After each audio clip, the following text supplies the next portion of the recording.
Welcome to the 129th episode of News Dump, where we run through the hottest topics in the Lewis County news scene and discuss. I'm local man Aaron VanTuyl, joined today by Chronicle editor-in-chief Eric Schwartz and Chronicle assistant editor Isabel Vander Stoep, along with guest hailing from the beautiful town of Tenino, Wayne, choose your own adventure on how to pronounce my last name, Fournier, is here. Wayne, how are things? Things are good, Aaron. Thank you. We did decide a couple podcasts ago to call you Wayne Fournier until you pick one. Oh, just man. to force you into a corner. We also My daughter gets a kick out of it that you guys change it up. Oh, great. What does your daughter, how does she pronounce it? I'm not going to tell you. Sorry, Isabel. No, it's fine. We also said that we weren't going to have you on until after the election, but then we decided... What election? What are you referring to?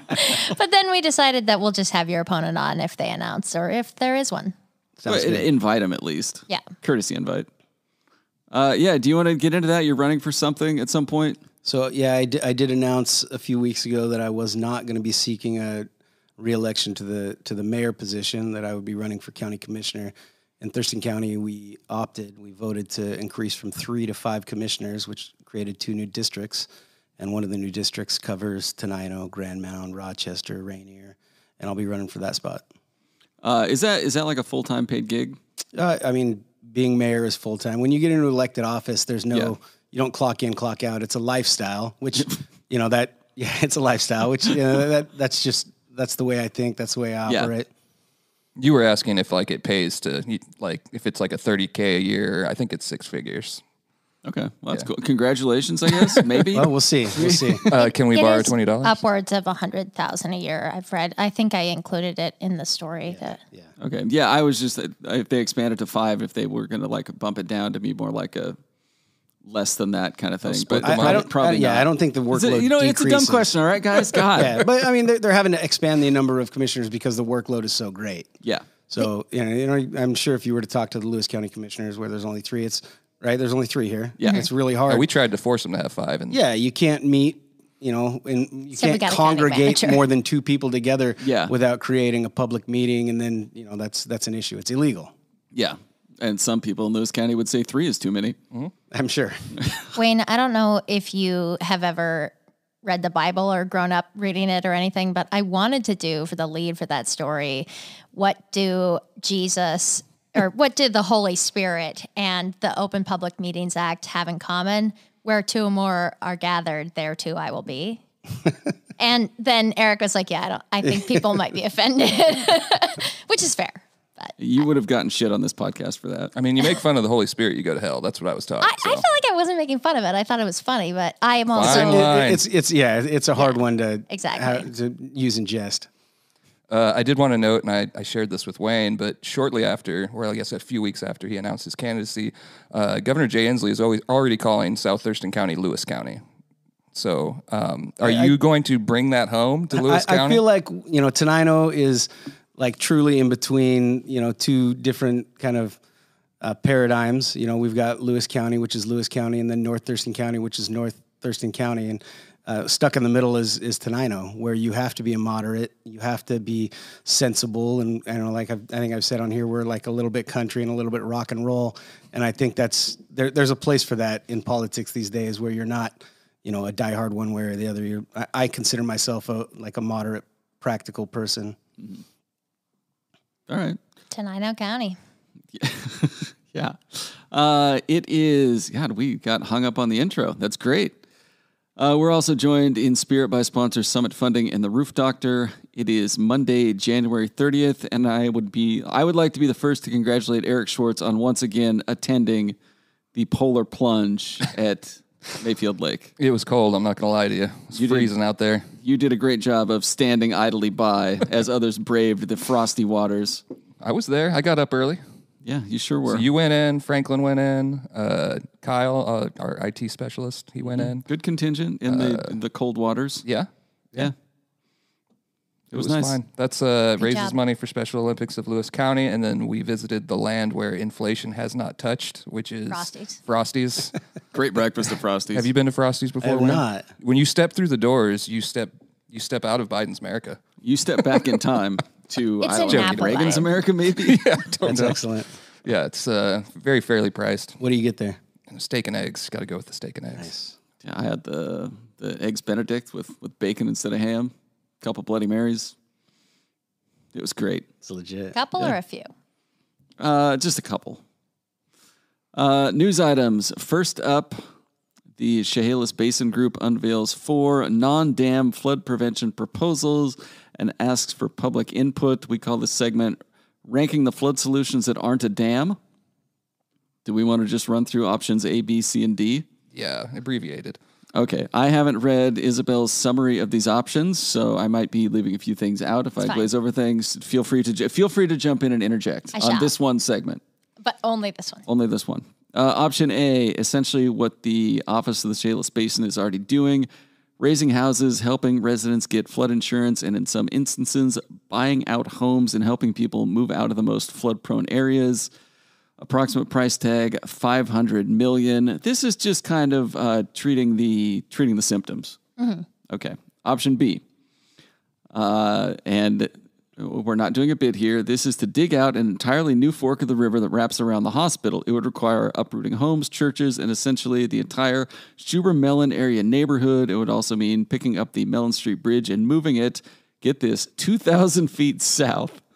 While it would reduce flooding in the Centralia area and hasten the amount of time the city spent inundated with floodwaters, it has the potential to worsen flooding upstream. So like in Adna, approximate price tag between 1.2 and 1.7 billion.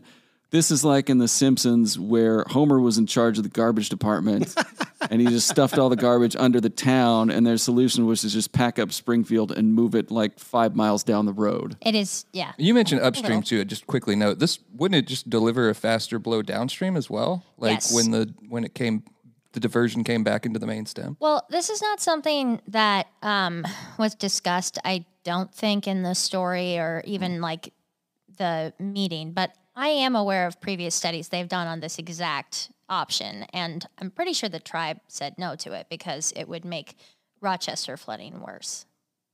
Okay. Option C. This would add 20 miles of levee construction or expansion and mainly focuses on levees along the Skookumchuck and China Creek. Yes, levees on China Creek. This option would possibly require moving City Hall and the very building we're sitting in now. How could you even consider moving out of this beautiful, historic piece of architecture? Structurally sound. I love the Structurally Chronicle. sound. However, ignoring that bit and the part where they propose daylighting China Creek for economic development, I like the gentrified China Creek idea. The levee expansion seems necessary and important. Having more Skookumchuck levees seems positive, and the proposal includes some for the Newaukum and expansion of the airport levee too. Approximate price tag to gentrify China Creek, among other things, between $1.2 and $1.5 billion. And the final option is just kind of like, what if we did a little bit of all three or just all three? All three. Just do it all. It's the full on. There's a picture that goes along with it. Yeah. According to the land group, it would look like $1.6 to $2.3 billion. For reference, a 2020 preliminary estimate put the cost of the structure between the dam structure. Yeah, I meant to put that. Between $475 and $675 million. So those are the options. What do you guys like the best? What about everything and a dam? You know, if it's 2.3 billion, you just throw another 675 million on top of that. I mean, I am Cover your not bases? in favor of the new river around Providence because it would require uprooting an entire neighborhood, not to mention like the cultural resources. But I do see a future where even if there is a dam built, there's going to have to be solutions to Skookumchuck flooding, which might be levees, and there will be, you know, more efforts to move the right homes and lift them up. And I mean, plenty of this is valid and probably going to happen whether there's a dam or not, right? Yeah, fair enough. I want to get Wayne in the mix because God. if you were to become a county commissioner for that area, wouldn't that be this would be something you'd want to be somewhat educated on, right? Absolutely. Yeah. I mean, we're upstream. Yeah, but I mean, and we Look at wouldn't you want upstream we wouldn't, looking down we upon wouldn't us. want Lewis Down- County down- making bad decisions that affected us. Oh, I guess they're upstream of the Scoop and Check. So yeah. So the district though, do you go all the way over to Rochester? Mm-hmm. So you And it would goes all the way to Grays Harbor. you'd be probably hearing from the Chehalis tribe, I would imagine, on the issue. Yes, sir. And I think Thurston County is still flood authority, if I'm not mistaken. So there's a rep there. You play your cards right, you might end up on the flood authority, man. Boy, Wow. There's nothing more exciting than flood policy, let me tell you. I don't know. I think I'm an option C man. I want to see him daylight China Creek and build some of those beautiful, creekside homes on it. I just don't really understand how they're going to build levees along China Creek without taking out the entire infrastructure that you were trying to protect by building levees. Yeah, you just get like one of those big TransAlta coal dozers out there, and you just start on this end, and you just start pushing until you get to the Chehalis River. Yeah. And then you put levees up with the leftover Do you know what I portions mean? of the Like building. at a certain point, you're taking so much away that it's like, why protect the area at all? That's fair. I can't believe they came up with these. who came up with these? That's what my question is. Or is it like Just a some bunch of guy. guys sitting around drinking? Well, the down at Chehalis tavern? Basin Group's Yeah. been looking at a dam, and Okay. you're probably familiar with it, but there's two prongs to their approach. There's like the habitat side that's getting equal amounts of money as the dam side, essentially, but flood mitigation side. And there was a group within the office of the Chehalis Basin, which has grown pretty big body over the years. Robust. That wanted to look at anything but a dam, since we're getting down the road pretty far on the dam. And so the group said, yeah, sure, here's some money, and you get some consultants and give us your best options that aren't a dam. I just pulled up in the story, it says at the bottom, it's a steering group committee just to look at this specifically, which, by the way, I think they spent upwards of $2 million just looking at this stuff. Yeah. But it's composed of a member each from the Chehalis Tribe, Economic Alliance of Lewis County, City of Centralia, Wild Salmon Center, Quinault Nation, and then a few different consultant groups and conservation groups. And nobody came in with the Pete's Lake idea of just I know, dig right? a big hole. Yeah. That's what upsets me the most. Yeah. You should I call actually them. pulled out my phone and did the math. I don't remember it, but to buy 20,000 shovels, it's like $400,000-$500,000. Like, Everybody could chip in. It could just be like a community event. yeah, and volunteer, and you just dig down till you can't dig anymore. Or just at get the a bunch lowest of- point. just take all the dogs out of the pound and be like, dig there. There you go.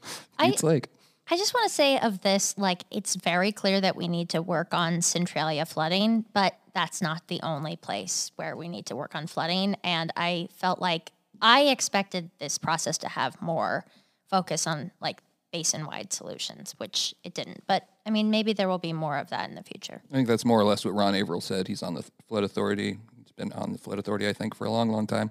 At the Centralia City Council meeting was great for Centralia, and he's a Centralia guy, so he's like, it's really great that we're getting all this attention, but it's the same argument that happened after the 2007 flood when they rolled out the Army Corps' levee plan, which is essentially what's in here, beefed up even more. Yeah. And that was a no-go because it would just hold water back up in the upper basin and flood them out. And yeah. That's another thing about the levees along China Creek is, I mean, you'd probably just flood I-5 more, right? And not just for China Creek, but Skookumchuck, Newaukum. I don't know. The water goes somewhere anyways, right? I don't know. It's just tough. I'm pull quoting that. There is a webinar if anyone's interested. Go track down this story at Cronline, and I don't have the date right in front of me, but it is coming up. Do you remember when that is off the top of your head, Isabel? February 8th at 6 p.m. There we go. It's a Zoomer. I don't know why I didn't just say that. I did remember. Sorry. All right. Are we moving on? I figured, while we're talking infrastructure, Is that a though, no? I noticed that Wayne posted earlier about the quarry house that's getting worked on. Yeah. I'm just wondering, when you started that process, did you happen to get a free estimate from the roof doctor? Because they do free estimates. They make house calls, residential, commercial, mobile homes. You can call them at Could have 736-0246. saved the Stone City a lot of money there, Wayne. Thank you, sir. But yeah, we've been working diligently on renovating a lot of our old buildings. We just finished a total remodel of the city hall. We're finishing up a remodel of Quarry House, and then the Quarry Pool is under construction currently. So That's the Roof Doctor. theroofdoctor.com. Did I mention that they make house calls? They've been around since 1959. John D., reviewer, called them the best in the United States of America. Yeah, what a review by John D. there. Theroofdoctor.com. Sorry to involve you in that, Wayne. That was great. It had to happen contractually. Last time it was about septics, I think. Oh, yeah, it was Global Tech. That's a Sports Dump sponsor, I believe. Next item, amid lawsuit on initial rezone decision, Lewis County Commissioners will hear YMCA appeal. So the YMCA filed suit to get their now 2,100 acres of land near mineral rezoned so they can put a kids camp out there. You may recall the county commissioners said no and accused the Young Men's Christian Association of being too woke for Lewis County.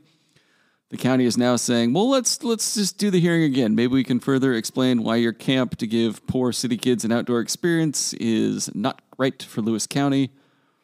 Why would the YMCA show up to this? Is anybody any looking at you, Isabel? Well, I mean, I don't know. This is a wait and see type thing, right? I can't predict what Lewis County is going to do with this. The only thing that I was able to get, I said, why are you doing this?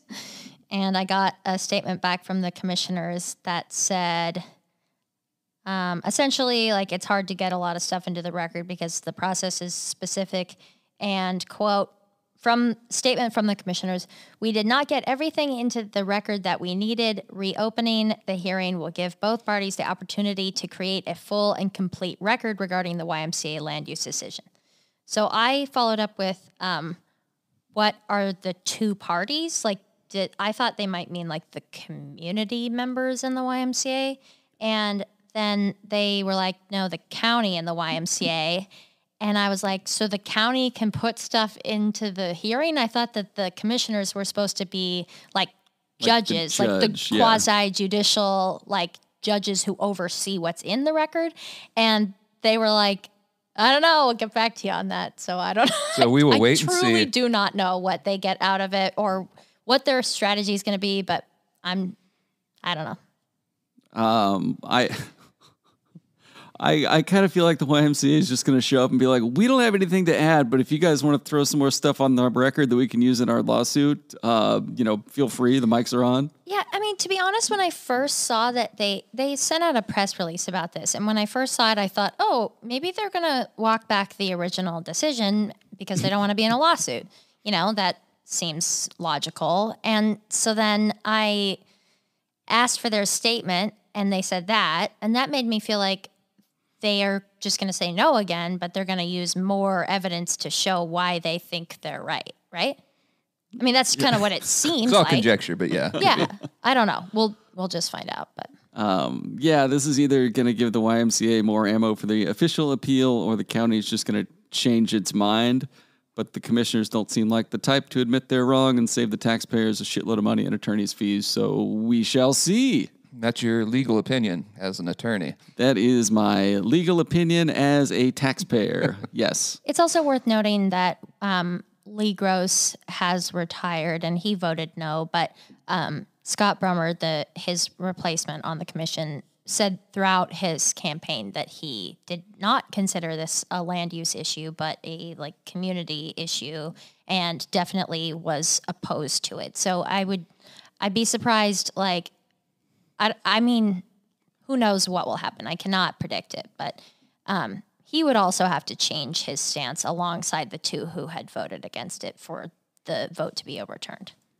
Okay, well, surely that will be interesting. Next item, we have an update on the Aaron Christensen death. The Lewis County Sheriff's Office receives the final report in the death investigation. So this Aaron Christensen was the hiker out towards Wallop Lake, not Mineral. So I got Mineral on the mind. Mm-hmm. The death happened in August and was barely mentioned by the sheriff's office. They finally sent charges for Ethan Asbeck and a 17-year-old girl to the prosecutor on October 26th. On November 2nd, the prosecutor said, please show your work, and sent it back due to a lack of evidence, pretty much, lack of details. We don't know. They sent it back, yeah. They sent it back. Anyway, they finally got the cell phone mapping for the two suspects on January 20th and expect to send it back to the prosecutor's office again Sounds like in the next week. I think as of the 20th, it was a week or two. Yeah, I think so. Okay. And then I think we'll have a lot of answers. I don't know if they're going to be the answers anybody wants, but once there is at least a affidavit of probable cause along with other associated court documents, we'll have some sort of narrative that maybe makes sense. We've been getting bits and pieces here and there, and at times you put the pieces together, and it's a little like enraging, I guess, if you're the family, and perplexing if you're just trying to follow the news as to how someone can die of a gunshot wound to the chest. Someone says they shot that person, and that person has still not, been brought to justice at all. Here we are 5 months later, 4 months later. 4? Yeah. Yeah. Yeah. Valid questions. But yeah, that's more or less it. Okay. Anybody else want to? No, nothing? No, you summarized it. Next news item. Dogs on video, chickens dead. Suspect Salcombe hounds yet to be found. You like that headline? Pretty good. Yeah. Hounds yet to be found. A little rhyming there. Thank you. The editor in me said they are not hounds. Those are clearly pit bulls when I looked at the photo. But then I was like, I don't want to mess with it. I just feel like hounds, dogs, you know what I mean? Like a hound could just be a dog, right? I mean, hounds are dogs. I think it depends For artistic on purposes. So like a rectangle square thing. Like, anyways. Anyway, some dogs broke through a chicken wire fence and ate some chickens. Between the 4 birds and the coop, the chicken owner estimated the damages would cost him about $200. Several people on Facebook recognized the dogs. Is that counting for eggs? Potential? I mean, there's a lot of lost cause. Yes. They go back, Cost reassess it eggs, at $500,000. Exactly.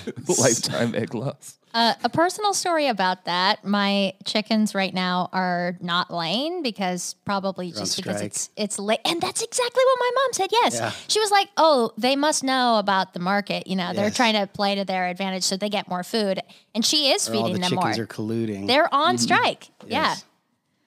Is there one chicken laying an egg that's like crossing the picture?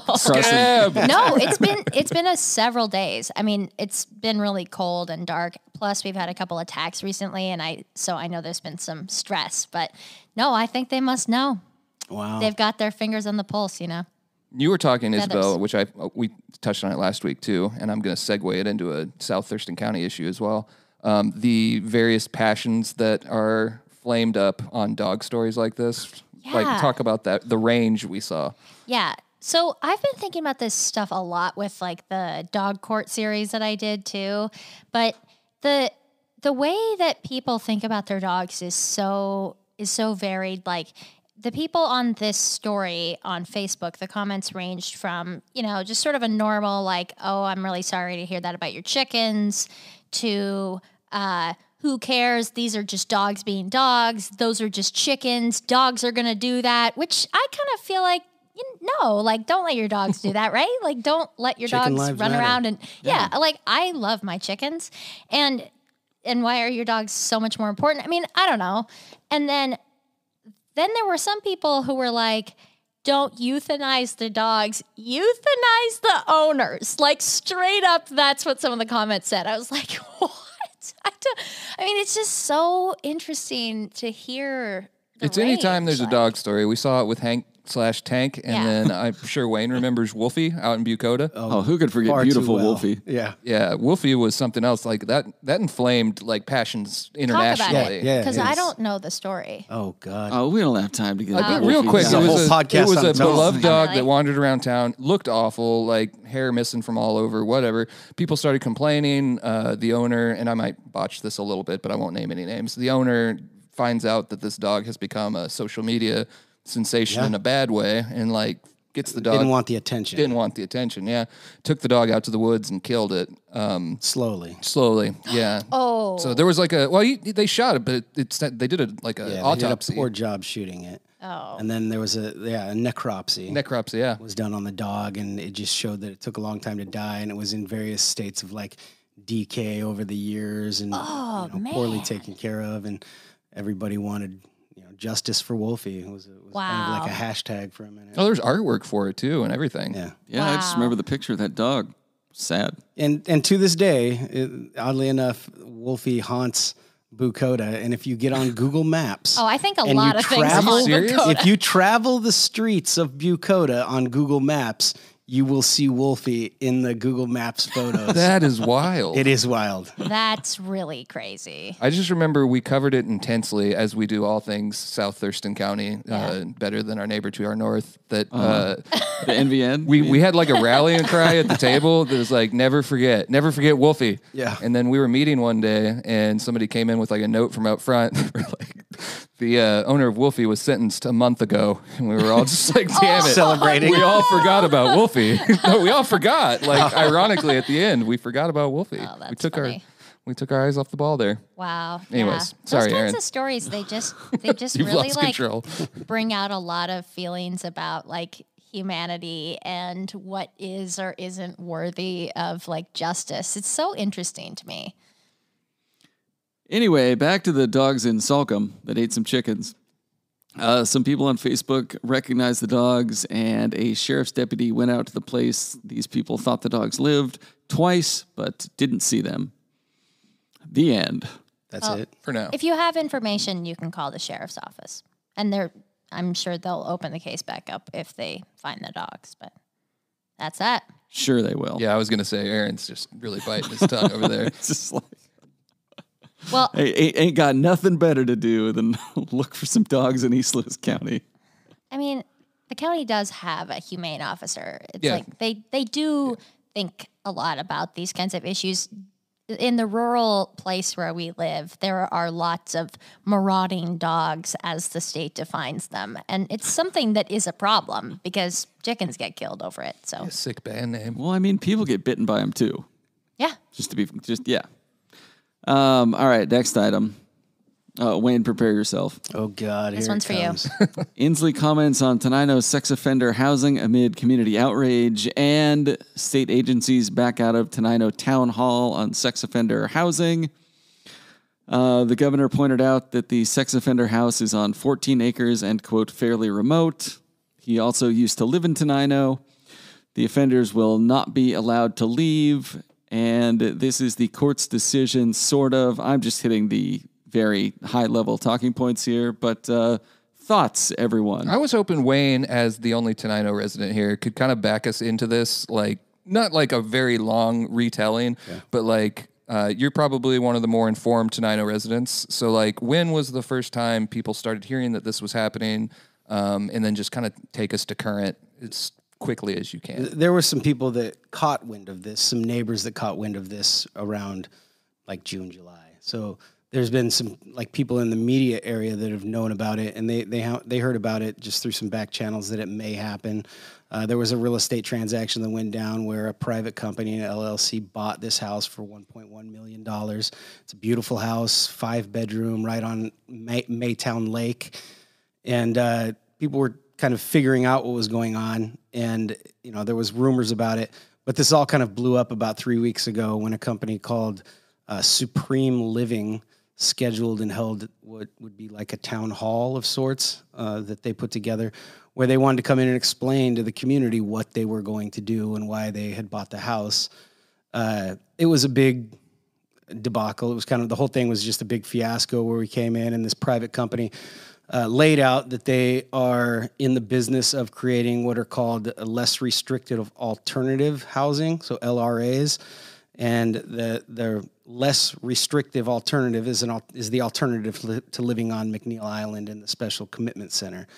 The McNeil Island Special Commitment Center, I'm sure most of the listeners know, it was a prison that DLC ran, and then DLC shut down the prison some years ago, but there was a small population of people, around 250, 215, I've seen different numbers, where these people have been labeled, and this is a legal term, sexually violent predators. To get that term, a prosecutor has to petition the state to give this to them, and either King County itself can lay it down on a King County resident, or the Attorney General's office lays it down on a Washington State resident. And these are people that, and I don't want to downplay any, sexual violence or any type of violence like this, but these are not the ones that have been your run-of-the-mill or rehabilitated offenders. or these like are that. people that have serial rapists, people that have committed multiple violently sexual offenses against people,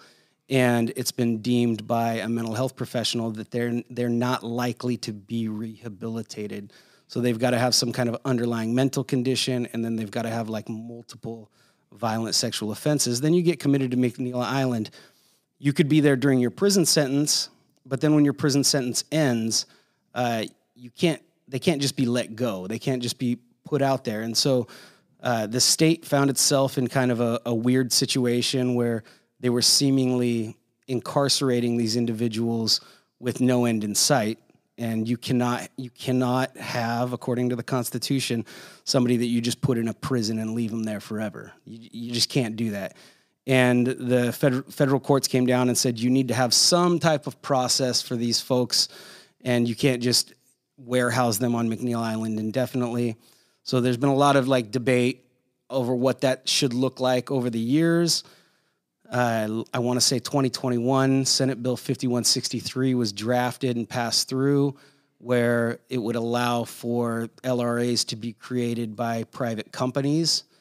And here we are, almost 2 years later, and this is the first one of this specific type, where an LRA in a private residence by a private company has been established, and they are, as far as I understand, they were or are planning on releasing the first individual, I think tomorrow, the very first, yeah.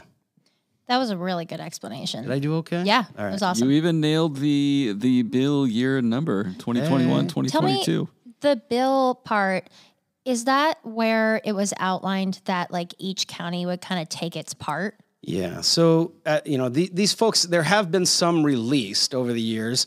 I want to say 77 have been released over the years. And there was a problem came up in Pierce County where they would just kind of get off the dock. And then they ended up with nowhere to go, congregating in Pierce County areas. And of course, Pierce County was upset with that.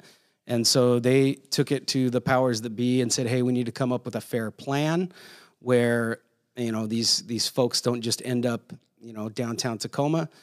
And so the state lawmakers came up with kind of, I've been calling it the fair share doctrine, which states that if you produce them, so Lewis County, petitions the Attorney General to say that, so-and-so be labeled a sexually violent predator, and Lewis County, I'm just making this number up. Well, let's go Thurston County.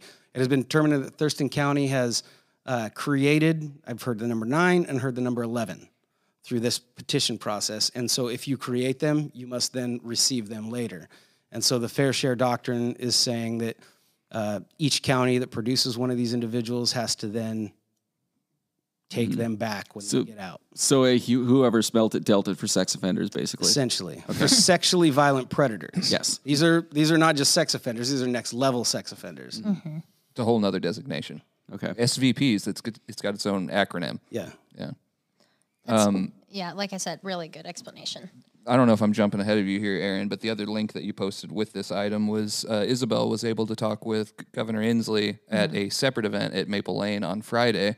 And I don't know, the timing's just weird to me. So his exact quotes, he called himself a Tenino boy, which I'll ask you to confirm or deny later, Wayne. But he said, I know people are concerned about this, but I think there's hopefully going to be some information to I don't even know how to pronounce it. Assuage some of those concerns. And then I want to say less than 24 hours later, all of the state agencies pulled out of the Sunday town hall that they were supposed to have. I saw before coming on here that Derek Sanders, the Thurston County Sheriff, did seem to confirm that at least the agencies are saying there were some threats, some phone calls. But at the time, it just seems like odd timing for the governor of Washington to promise some answers, and then less than 24 hours, the agencies pull out. There does seem to be an effort, that I was at that event as well.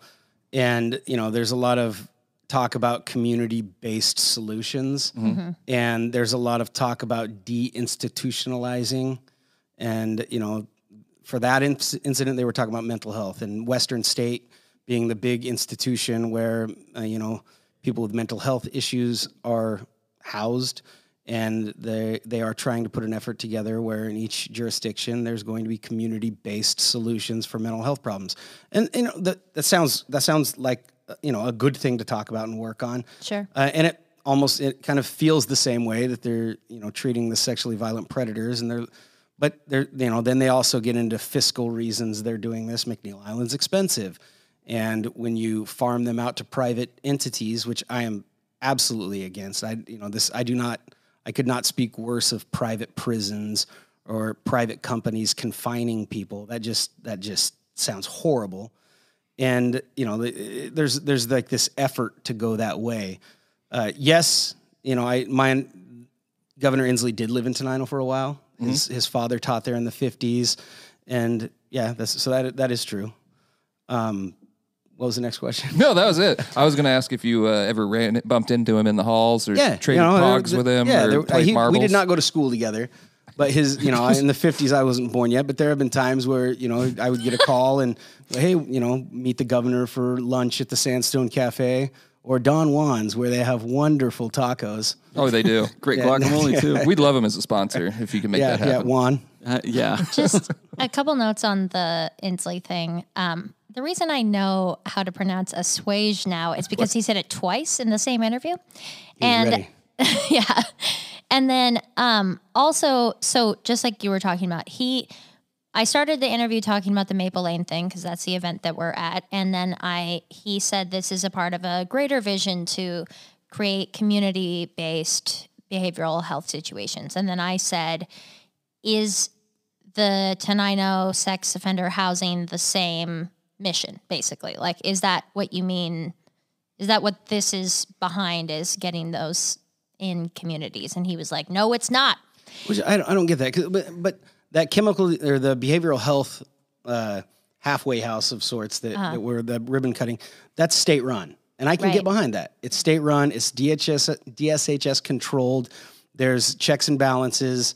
They're accountable to us, to the voters. A house. This other place run by Supreme Living, it's a privately run for-profit company where they are receiving, I've seen $38,000 a month per resident housed there. And they're planning on having 5. At one point, they were planning on having 15 people living there. That's a lot of money. That's a huge contract. One of the questions from our county commissioners is why wasn't the county allowed to bid for the contract? Mm-hmm. And maybe this isn't popular opinion, but I feel much more comfortable when the government is confining people than I do private companies. Yeah. And then, so where are we now with this situation? We're in a kind of wait and see place. A lot of that going around. Yeah, right. The county commissioners in Thurston County sent a cease and desist letter to Supreme Living LLC, and the concerns were from a health perspective, and in that it is a 3-bedroom septic, and they're planning on putting 5 people living there and another 2 people as employees there. It's not on a commercial water system, so it's on a residential exempt well. That's not what that's set up for. And then there would be food service involved, and it's not a commercial kitchen. It's not inspected by the Department of Health. So those 3 issues were just raised and said, hey, you cannot put anybody in here without addressing these concerns, and we have not heard back yet. That's some good paperwork on their part. Yeah. The county, our county commissioners are working very hard. Maybe this isn't fair, but one more point. I felt as though when they canceled the Sunday, their participation, the meeting was still held. But when they canceled that, it was kind of like reaching into the same playbook that this bill came from, which was a legislating process where people can't attend, such as the 2021 session, where if this bill had come up and maybe there was enough media people floating around that could have been stopped before it even started. But I think it was it went smoothly in many ways, but the remote sessions, it doesn't allow the same amount of transparency. Yeah. And so it kind of felt, I'm not a Tenino guy, so I won't say it was a slap in the face, but I imagine it wouldn't feel good to be like, okay, you can come look at your computer screen and express your emotions in a way that no one will hear them, and we'll just tell you what we're going to do. Yeah, the way the bill was titled, it's very kind of innocuous. You don't really know exactly what they're talking about. You would look at it, on a list of bills and pass right by it, not even realize what they were talking about. The state not showing up. So it was a meeting on Sunday that was set up by Sheriff Sanders. He invited DOC. He invited DSHS. They initially said that they would have representatives there And then at some point, the state's, the leadership team for both groups said that they felt that the climate was too threatening to send staff, and it wouldn't be productive. And yeah, I mean, and I also have said back to them, if your staff do not feel comfortable and safe coming into Tenino, you should be thinking about your clients as well. Right. I do not think that right now, the way the climate is, the way that it is just kind of at a fever pitch, putting, you can think whatever you want about the individual, the offender, but it is not a safe situation to place that person in that house right now for the staff, for the client, right. And then the neighbors. It puts them in a bad situation, and there's a lot of potential for bad things to happen. Yeah. Also, we went to that event on Friday morning. And at that event, the governor said to me, we're having a town hall meeting coming up. You should be there. And because we were talking about this subject. And then later that very day, and he was with Kevin Bovenkamp the whole time, the assistant secretary of DSHS. And then that's the person who signed the letter that was oh, we're not coming. That was several hours later. So something had to have happened in these 3 or 4 hours that made them decide it's not safe. So I don't know. It actually made me go back because we're the only ones that ran the story with Inslee's comments. So I went back to see if in the comments there was somebody, because, the commenters, they while out sometimes, that was just making a threat. I didn't see anything there. But again, Sheriff Sanders said it was phone calls in a news release this afternoon after he communicated with them. So they backed out, and they instead have opted to set up a webinar tomorrow evening. And do you think there will be a lot of frowny faces during the webinar? And it's going to be a highly controlled kind of thing, which is unfortunate. And they've asked people to submit questions prior, which that's not really open communication. But February 1st, from 6 to 7, there will be a Zoom webinar, and you go to dshswa.zoom.us/webinar/register. I mean, I can send you the link to it if you want to. Yeah, that'd be great. Have. We didn't have it as of early this afternoon. Okay. I would recommend all the listeners and everybody out there to attend, even though it doesn't sound like there's going to be a lot of back and forth. This is something that everybody needs to be aware of, because this isn't just something coming into Tenino. This is something that, through that fair share doctrine, that every jurisdiction is going to have to face. We are, a lot of people are petitioning the legislature and our various lawmakers to take another look at this and put in some different checks and balances.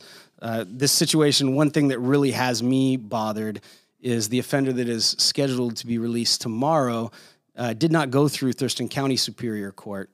This individual went through Kitsap Superior Court.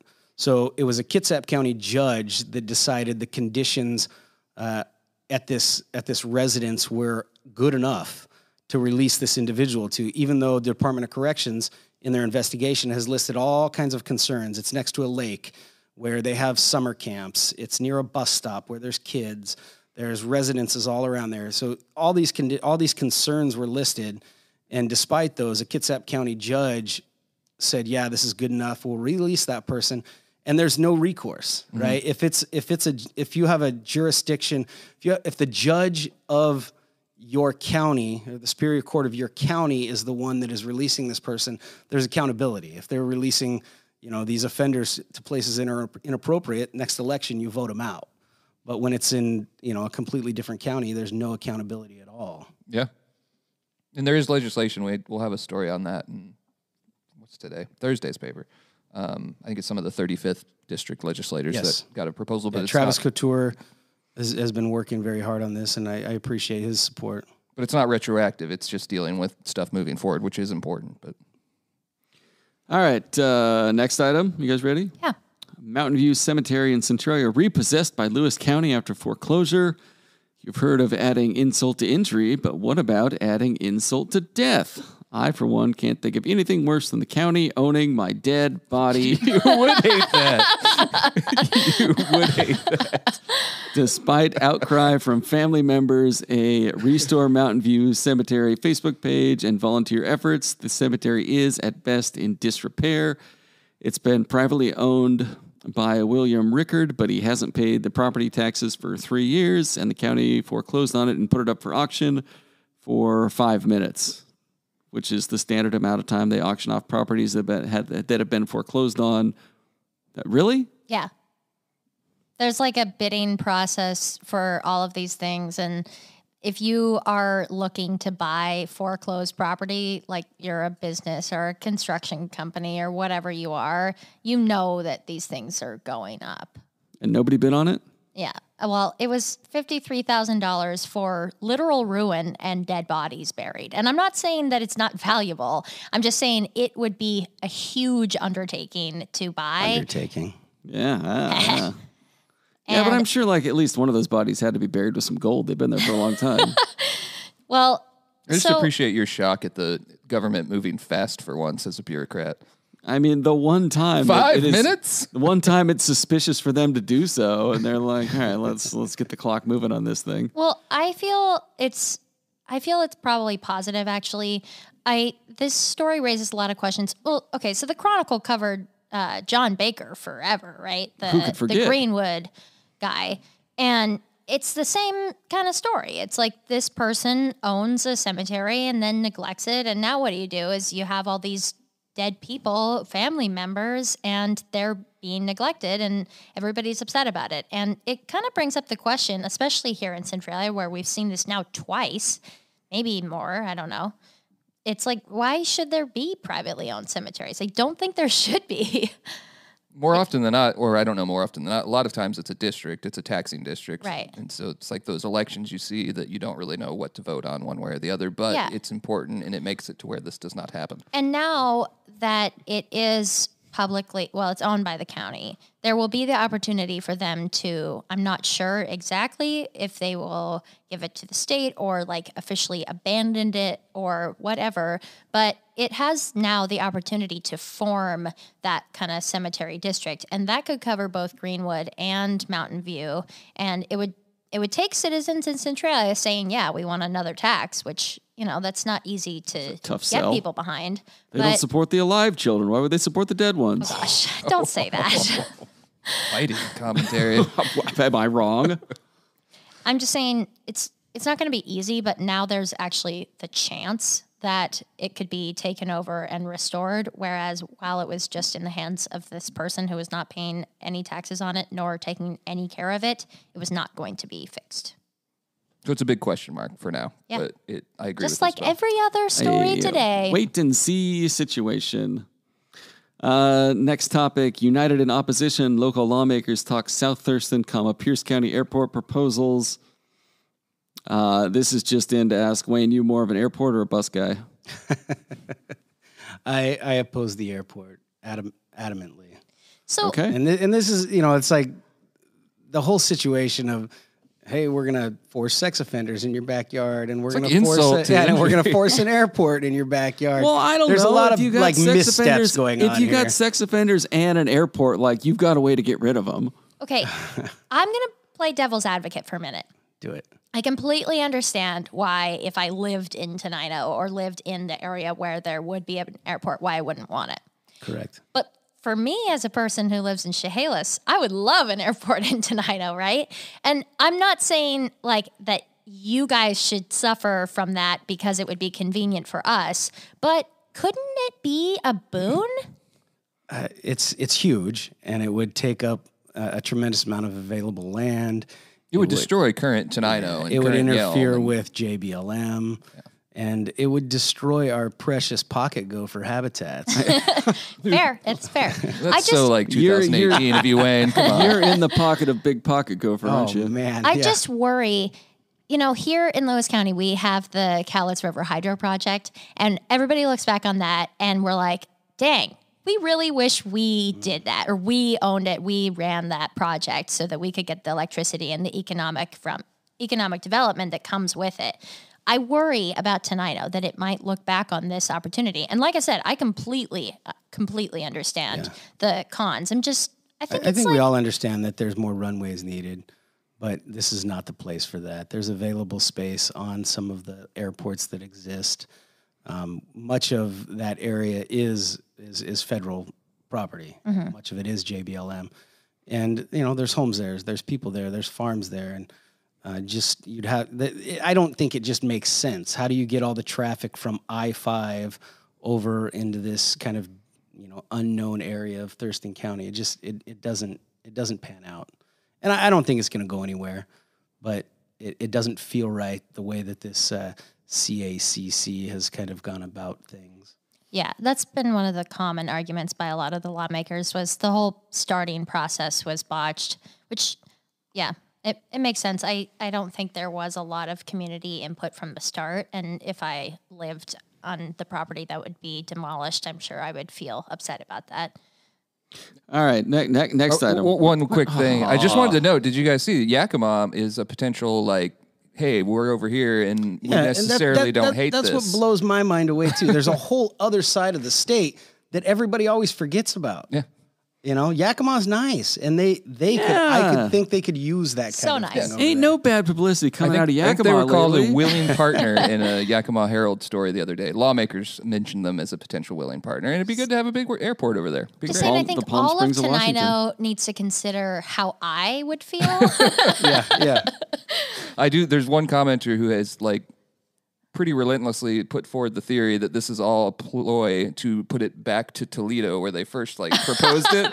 They're okay, we'll leave Toledo, we'll check out these other places, and then they're going to come back and be like, sorry, Toledo, we checked with everyone and they said everyone else said no. Yeah, I bet the Chronicle's been covering this longer than most news outlets in the state. We were first you guys stop. do a good job, and you cover most things better than most other news agencies. That's very sweet. Very sweet of Wayne. Next item. Centralia City Council delays Pearl Street pool design option discussion. The council voted to create a ballot initiative for the fate of the Pearl Street pool, which you can pretty much see out this window, but they postponed a consideration. If you look closely, I just look out there and I wish for the tire pile, so you better just move it along before this becomes a love letter. Anyway, they're going to hold a public workshop with Parks and Rec first. There's hypothetically two options. This is almost as important as your dam proposal alternative selections. The two options, where were they? Oh, restore it to its original state or build a new pool and bathhouse. I can't see how anybody would approve building a new pool where the old pool was. Anyway, there's a bunch of numbers involved. Nothing's going to happen for a long time. I'm looking at Wayne over here on his high horse as it drinks from the rich waters of the quarry pool. Yeah. Outdoor pools are a hard business in Washington State. It can't all be as cool as the quarry pool. Our big hole in the ground is natural. Yeah. It's a lake. Wayne has traveled its expanses scuba diving. Yes. We recently did a bathymetric scan of the quarry pool and discovered that it is exactly 88 feet deep. There we go. That's actually really cool. Good to know. You took a town survey and everyone agreed that writing big natural outside the pool was the way to go. Anyway, Email Pearson wants to do an analysis on what it would cost to do all this, which would be around $50,000 or $60,000. It'll be another $10,000 or $15,000 to put whatever on a ballot. However, former Councilor Joyce Barnes said she would cover it. She said, we want to repair anything, equipment filters, whatever replacement needs to be done. That's what we're looking at. But we want to keep it simple, not make it a Taj Mahal. Well, I say, counterpoint, make it a Taj Mahal. You want the pool, really sell it to people, claim it'll be like Chehalis' pool, both more diving boards or gold or whatever they have over there. They definitely do have gold over there. I also liked... That is a nice... Kyle Markstrom, Port of Centralia Commissioner, countered with a, do we need an outdoor pool in Western Washington take, which is a fair point until you ask someone from Chehalis and they respond, I can't hear you over the sounds of children gleefully diving into the pristine waters of our beautiful aquatic center. Coming soon, Centralia Taj Mahal pool. Yeah, that's good. Yeah. Good summary. Last news item, the Lewis County Lodging Tax Advisory Board seeks volunteers. I urge you to do something different with your time than volunteer for one of the county's committees. The county commissioners have shown time and again that they love nothing more than spiting their volunteer advisory committees. Oh, gosh. I'm pretty sure the LTAC committee has to be, if we were to track it out, I'm sure the LTAC committee would be like the most approved of all the advisory boards because it requires like a significant amount of math and consideration that the commissioners do not sit down and just do again when it comes in front of them. They're just like, yeah, take it. Stop doing the fart noise. I hate it. Oh, come on. How many did you load up? A whole soundboard. He just has a soundboard and he's pressing it over and over. It's just money that comes from the hoteliers and goes straight Yeah. out to tourists. Yeah. Tourism. They just want someone to help them look at how they're going to spend it. Yeah, and then they will disagree with them and spend it on whatever they want, like Discover Lewis County. Anyway, we are going to take a break. We'll be back in a few minutes. Hi, this is Jasek from Summit Funding. Here's what a recent client is saying about us. Hi, this is Chad Taylor. Have you been thinking about purchasing or refinancing your current home? The team at Summit Funding is the best in class. Looking for a conventional FHA, VA, USDA, jumbo, or even a reverse mortgage? Trust the team at Summit Funding. Coralie and I did, and we couldn't be happier. Thank you to all of our past clients. If you have any questions, give us a call at 360-330-4037. All right, we're back, ready for some segments on this edition of News Dump. Wayne has left. He was disgusted by the fart soundboard, stormed out, said Tenino would never. But anyway, yeah, we've got Tales from the Takes page. What do we have? What happened in the opinion section? Quick rundown. Julie McDonald's column in tomorrow's edition is about the 100th anniversary of the Lewis County branch of the American Association of University Women. I have spoken before the Lewis County branch, and I mentioned Isabel's name, and there was a standing ovation. Maybe not a standing, but they all yelled, "Oh, we know her!" and they all clapped their hands. That part's true. That really did happen. That's sweet. Her lead, just to share it with you, is: do you believe women pursuing college education can impair their fertility? Today, such a notion sounds absurd, but that was the prevailing myth, dispelled only after a small group of college graduates formed the American Association of University Women in 1881 and published a research report 4 years later. It was a nice lead to get you Really cool. taken right into that. Did any Facebook commenters ask them to show their work on that lead? I haven't shared it yet, so I don't know. Oh. Tim Browning of the Centralia School Board had what I thought was a very good commentary that'll also be in tomorrow's edition. It's currently up on cronline.com. Just sharing his perspective on the current state of schools. And if you're looking for a really rosy report on how everything's great and kids are great, this is not the place to look. But I think he gives you a realistic, this is like we're in really dark times now for a lot of kids. And if we're going to fix this, we need to get rid of all the BS basically and focus on that as a community. He's far more eloquent than that, but I thought it was good. There's a Bill Moeller commentary, Seasonal Contemplations of an Elderly Columnist, and it's so sweet. He just talks about like why this season he doesn't really like it, why he likes this one, and it's all from the perspective of a gardener, which he is one, and he's talked about that in a lot of his columns. It's really lovely. People loved it too on Facebook. It was probably our most viewed story of the day. Not old photo, but the most well-written Bill Moeller one that I've read in like a couple months. Like it was just really fun. There's some good letters in there too. Marty Ainsley's in there, one of my favorite letter writers. Not for the content, just for the. He's very regular as a letter to the editor writer, Marty, and he's a good writer. I don't have to do much editing on it. So when I say it, like a letter is my favorite, it's because like they write well and I don't have to rewrite it. So. yeah. A couple other good letters in there as well, but them's the tales. All right, People's Champion of the Week, my nominee, Joyce Barnes, for offering to cover the ballot costs for this pool fiasco. Fair. Yeah, I thought that was pretty good too. I put Lisa Grant, Dr. Grant from the Centralia School District in here. She was the Chronicle's Person of the Year this year. And as the superintendent, she was put into a tough job with Centralia and has helped stabilize and move the district forward. They passed their levy most recently, and you can read more about her in a special section of Person of the Year in Saturday's paper. Is she any relation to Dr. Alan Grant? I asked the same thing, and I don't think so, as that is a fictional character. Documentary. Siren's Banger of the Week. My nominee was A caller who advised they had seen a, quote, kid shooting another kid with an Orbeez gun on a camera at a school in the 300 block of Southwest 16th Street and, quote, just wanted advice, according to police logs. Yeah, that was my favorite too. I wrote that one up. Good one. My kids have Orbeez guns, and I didn't know what Orbeez were, and I was roundly mocked by not only my whole family, but members of my daughter's kindergarten class, because apparently Orbeez are a big deal. Yeah, Ty has a ton of them, too. I don't get the appeal. It's just, yeah. Give your kids a real gun. Yeah, Jeez. Red Ryder. Yeah, it doesn't say in here whether or not the police provided any advice.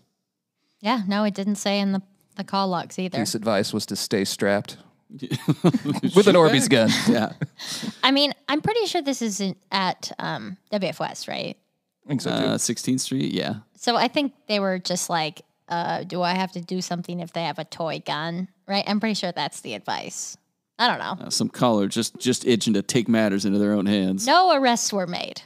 And then the other one we have on here is Onalaska woman pleads not guilty to mail theft charges. This is Amber Ingram, the mail thief, allegedly entered her pleas of not guilty to 30 separate felony charges on January 19th. Does she have to do like individual not guilty pleas for each? I think they probably let you do like a blanket. Not guilty to all of it. I don't know if they do, but yeah, we weren't there. Okay. Facebook comments of the week. On an old-timey photo of police pulling people over at Mary's Corner after people had complained about not enough enforcement of illegal driving, this commenter says, "Oh, I'm sure the people were asking the government to come punish them for letting the king's permission to drive expire."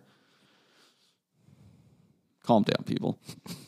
On a photo from 1959 of the go-kart champion young man getting a kiss from a girl in a dress who was some kind of dignitary, commenter says, "They misspelled her name. Just par for the Chronicle. Looks like Glenda, the good witch. Beautiful. She did not provide the correct spelling of the name of the woman in the picture who would be nearly 80 now." I also can't Just go back par to for like the the editor Chronicle. of the Chronicle of 1959 and be like, "You sure on this?" I copy and paste from the archives. That's all I can do. Similar to comment, "Well, the Chronicle got my birth announcement wrong twice. The first time I was a boy. LOL. This from a woman who appears to be 70. Again." Her own birth notice? How do you have that? Who reads that? Oh, man. Chronicle needs to work on itself. It needs to do better. On a photo of an egg supply store in Winlock, this commenter says, "And now it's run by the Biden crooked politics." What? Somebody replied to them and said, "This story is about eggs." And also, I was scrolling through the Facebook feed for this segment, and it's mostly history photos at this point. One of these days, Schwartz, you're going to walk into the podcast room, and we'll all be sitting here waiting with a stack of color photos, having an intervention to tell you current news is also okay on social media. You just read through the notes on this podcast and say that we don't have current news. We have more news this week. I'm just saying, scrolling through the Facebook What I am feed, doing is replacing the regional wire stories with local old photos, and the people love them. I mean, the people do love them. some don't, obviously. You're talking to DJ Page views, after all. I gave him the name. I'm aware. But I'm not. There's not any less local news. It's, if not, you count the old photos as news, because it's news to a lot of people. You know, they don't know about that. Kids. We're going back. News We're collecting to me? The old news. Let's see. On the cemetery and disrepair story, this commenter says, "Only $50,000 for all that property. It would make a nice little housing development." This commenter replies, "I'm sure all the bodies come with it, and I don't think it's legal to move them without a ton of the family's consent." And then the original commenter says, "Who said anything about moving them? Concrete covers all. What? They can visit as they shop till they drop. It would be like a family reunion every time you needed to get something." Gosh, that's horrible. And then somebody else replies, "My mom and dad are there. Why would you say that?" No. Some commenters just want to watch the world burn. And another commenter said, "Wait a sec, a cemetery is foreclosed on. Will evictions follow?" Okay, that's really funny. Let's see. On the photos and live video from the Polar Plunge Saturday morning out near Mossy Rock, this commenter says, "Nice. I wish I was there. My friend, you could have been." They could have just gone. Like, you don't need to be like, "Oh man, I wish I was there." That's not like a comment I would like throw on the list here. Just go. You saw that and you were just like, man, that's outrageous that this person said it was nice and they wished they were there. I don't know. Like You all right, Aaron? You know what? Yeah, I am. They can't exactly go back in time to be there. You know what I mean? Maybe they didn't know. You could just go to the lake and fall in too. Like, that's fine. Anyway, and then another commenter said, a lot of cold meat. Buddy, you have no idea. Jesus. Ew. Get out of here. You're Move it canceled. along. Aaron's canceled. Let's see. We had a letter talking about News Dump being good. Oh, it was from Jamie London. It was very sweet, by the way. Anyway, this commenter replied to the letter and said, I moved to Olympia 2 years ago. I work in Chehalis, and News Dump was a great resource to get a feel for the area and the community. Keep it up. I appreciated the comment. Yeah, and I appreciated the letter too. Jamie was nice to type that out. He didn't have to do that. It was really sweet.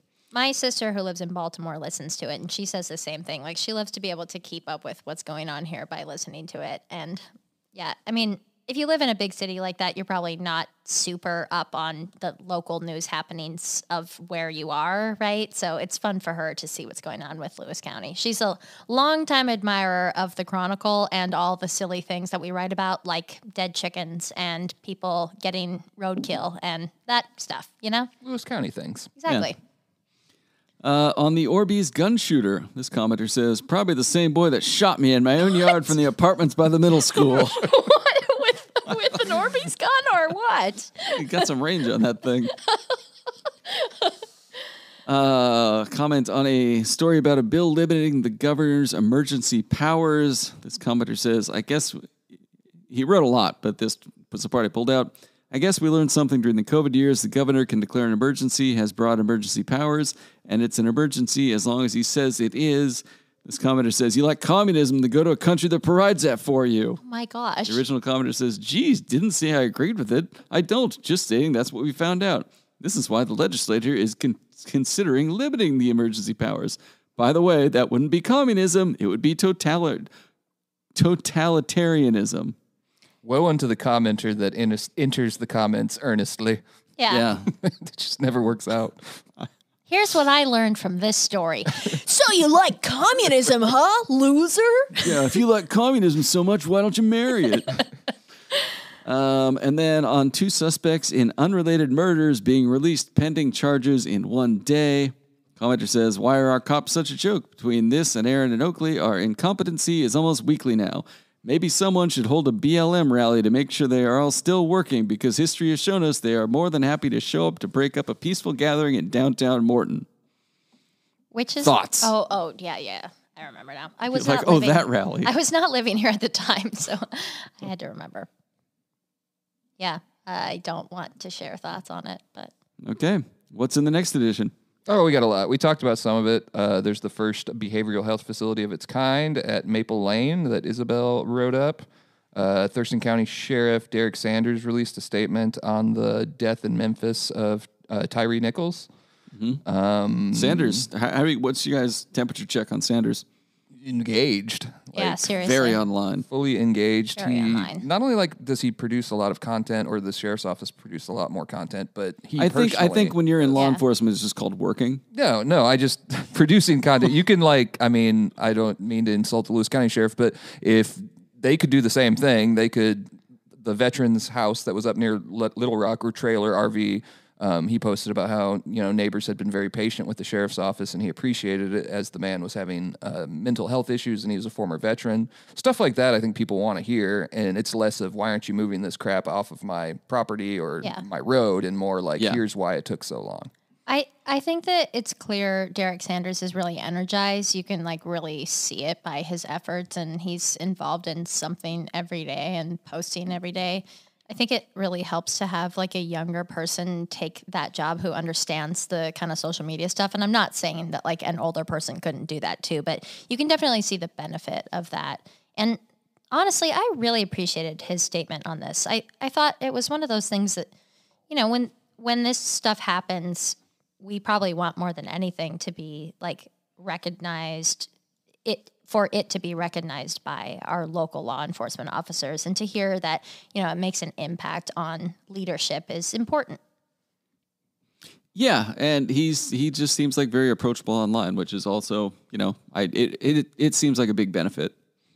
Yeah, Wayne commented online the other day just how he doesn't think that the guy's had a day off, and I do agree that he's jumped from one issue to the next, and he's present at any community-type function. So, again, young and energized, and I'm sure the people of Thurston County who supported him hope he can maintain the pace.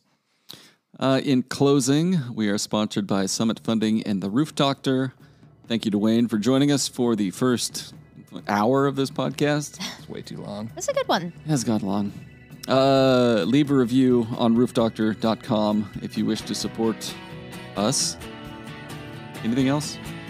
It doesn't matter to you if they do not.